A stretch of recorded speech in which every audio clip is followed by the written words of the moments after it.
Hey everybody, welcome to the Sky Lounge, here to review some Lakers action as we win 100-92 against the New York Knicks. And yeah, not gonna lie to you boys and girls, this game was absolutely boring, and hopefully the game for the Lakers tonight against the Brooklyn Nets in Brooklyn fares a little bit differently. But here's the thing. Of course, when I see my boy Julius, I gotta give him a shout out. Julius Randle, can you handle the Randle? I don't think so, boys and girls, but the Lakers handled Julius Randle pretty well. LeBron James had him in his back pocket for most of the game, and of course, yesterday was the 14-year anniversary of Kobe Bryant dropping 81 points. So lots of good things coming into the game, but the actual production of the game, the actual reality of the game was shit. All right? And it's really as simple as this. The Knicks are a bad team. Okay, that's just an objective fact. All right, they're 14th in the Eastern Conference right now, and coming into this game, I believe they were 13th in the Eastern Conference. So, with that, the game last night, the Knicks, as bad as they were really trying hard. They were trying really hard. Guys like Marcus Morris, guys like Julius Randle, guys like Taj Gibson doing the work, Elfrid Payton getting in there, Reggie Bullock, but like trash trying to be discernible item doesn't really work out. Whereas the Lakers, a great team right now in the NBA. I know a lot of people are going to argue with that shit, but the reality is the Lakers are first in the Western Conference. They are number one in the Western Conference. Yet they played like a fucking fringe playoff team last night. Not even a fringe playoff team. They play like a fucking bottom feeder. The way the fucking balls were just bouncing off the goddamn net, the way the fucking transition defense just could not get back. And again, thankfully the Knicks are just that bad that they couldn't really capitalize off of it, which is great. Because whenever you have the situation with the Lakers where, relatively speaking, everyone's below us, right? In terms of seeding, except the Milwaukee Bucks. But in a game like that last night, I thought in my head, you know what? If this is any team above 500, we would be down by 10. But throughout the entirety of the fucking second and third quarter, everything was dead even. And by the time we get to like the halfway mark of the fourth quarter, I immediately see the scoreline of 84-84. And I think, oh wow, this is a fucking nothing game. This is a game where no one gives a shit. Because, yeah, maybe the very next game, Brooklyn, is a nationally broadcasted game that the Lakers can get a lot of juice and little highlights and a lot of spotlight. So maybe that's the reason. I don't know. But what I do know is the Lakers, despite the bad performance, gets the win. Right? I mean, objectively, I'm watching this game, and anyone could watch this fucking game and look at the Lakers and think, wow, they are not playing up to their standards. They're not playing that well. But when you get the win, it just kind of erases everything else. I mean, you can berate Kyle Kuzma. Oh, he's dating Vanessa Hudgens. Dwight Howard. Like, you can bitch and complain all you want, but when you win, it's fine. Okay? Anthony Davis giving us 28 points, 5 rebounds, 5 assists, 1 steal, 2 blocks.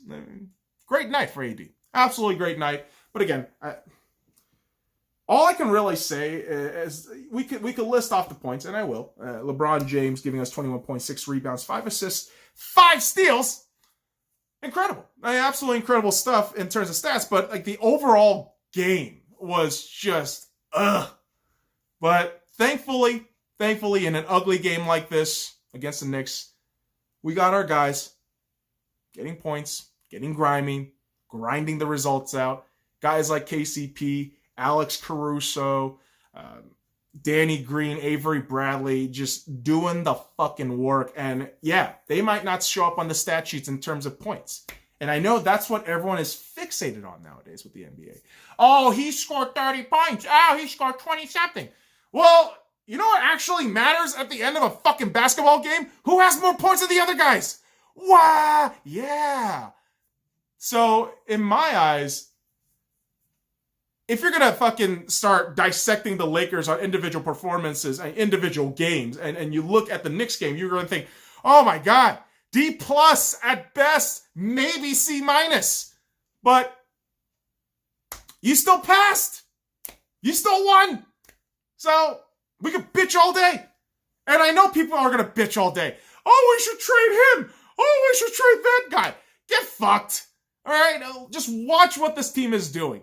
And if you think chemistry isn't a big thing in the NBA, well, think again. Because the Clippers, turns out, has a big fucking chemistry issue. The fucking preferential treatment of Kawhi and PG-13. That shit is going to creep on people. But the Lakers, the chemistry is key. If you start trying to do these fucking made-up GM trade shit, it's not going to go over well. Oh, we should ship out Rondo. Oh, we should ship out Kuz. I'm one of those fucking idiots who said, oh, maybe think about Rondo. But the reality is, I think this team right now, with the roster we got, is pretty fine. Okay? And I think this is a roster, give it 20 games. Give it 20 more games. I mean, we're only, halfway in to the fucking, to the fucking season. Once we're 3/4 of the way in, we'll flat out know if the chemistry works or not. And I know for some people that's a long time, and there's not a lot of patience there. But what do you actually want, people? What do you actually fucking want? Oh, we want a guy like Lou Williams going off the bench. You get 30 points in fucking night off the bench. All right, dude. What if the fucking same argument can be made if you got 4 different guys, rotational role players, giving you a total of 30 points? Wouldn't that be better in terms of depth? Instead of having one guy, reliant on one guy to be the bench presence? I prefer the many. Yeah, having a guy like Lou Williams or Derrick Rose would be great. But the reality is, Lou Williams with the Clippers, D Rose has a myriad of injury issues. And right now, he's playing great. I love the fact that D Rose is playing amazing. But right now, the Lakers, sitting at 35-9. Are you telling me there's a chemistry issue right now? Because if there is, yeah, absolutely. Flip the roster. You do what you got to do. But there is great chemistry in the Lakers locker room right now. You do not want to break that chemistry, because once you do, you will fuck your team. So I implore Rob Pelinka, Jeannie Buss, to sit back a little bit and be a little patient. Patient, but I guess self-aware.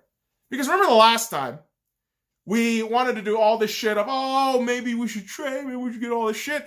It became a fucking disaster right before the trade deadline last season. Oh, we're going to trade all these guys. We're going to trade Lonzo. We're going to trade Kuz. We're going to trade B.I. We're going to trade Josh. The chemistry was already janky, and it got fucked up even more. So I say to that trade shit, I say this simply. When you look at the record at 35-9, do you think you have to trade somebody? I don't think so. Maybe there are minute details of the game where, maybe things can get better.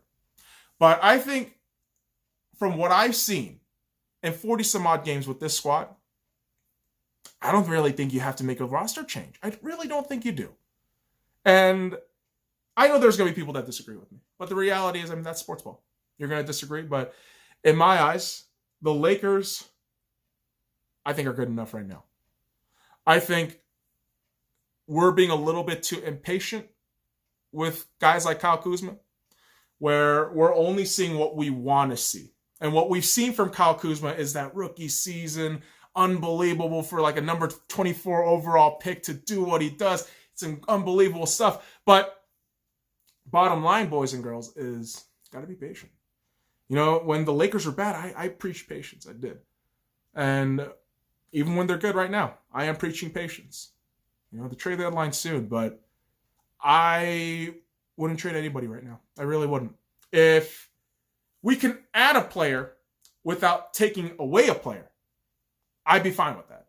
But the situation we're in right now with the contracts and the salary cap, I wouldn't really try to do anything with it, especially with Kyle Kuzma's contract.